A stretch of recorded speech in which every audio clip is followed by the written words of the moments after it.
എല്ലാവർക്കും ആദൂട്ടീൻ്റെയും അമ്മേൻ്റെയും good morning പറ. പറയുന്നില്ലേ? ഭയങ്കര ചിരിയിലാണല്ലോ. എന്തുപറ്റി? ഗുഡ് മോർണിംഗ് പറ. ഇന്ന് കള്ളച്ചിരിയാണല്ലോ. ആ, ഞങ്ങൾ ഫിസിയോതെറാപ്പിക്ക് പോകാൻ വേണ്ടി ഒരുങ്ങിയിരിക്കും കേട്ടോ. ആദൂട്ടി ഫുഡൊക്കെ കഴിച്ച് ദോശയും ചമ്മന്തിയാണ് കഴിച്ചത്. ദോശ ഇഷ്ടമല്ലേ ദോശ? ആ, ദോശേൻ്റെ സാമ്പാർ ചമ്മന്തിൻ്റെ ഒക്കെ ആളാണ് കേട്ടോ. എന്താന്നേ? ഒന്നുമില്ല. അതുട്ടി എന്തൊക്കെയോ പറയാൻ വേണ്ടിയിട്ട് ശ്രമിക്കുന്നുണ്ട് കേട്ടോ. അതുട്ടിക്ക് എന്തൊക്കെയോ പറയണമെന്നൊക്കെ ഉണ്ട്. കുറച്ച് ദിവസം കഴിയട്ടെ അതുട്ടി എല്ലാം പറയും അല്ലേ?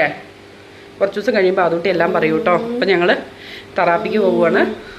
പോയി വന്നിട്ട് കാണാല്ലേ? ആ, പോയി വന്നിട്ട് കാണാവേ. ഇന്ന് വെറും ചിരിയും ചെറുക്കണേ. ഇന്ന് വെറും ചിരിച്ചെറുക്കണേ. അപ്പൊ പോയിട്ട് വരാം. ബായ്. ബായ് പറ.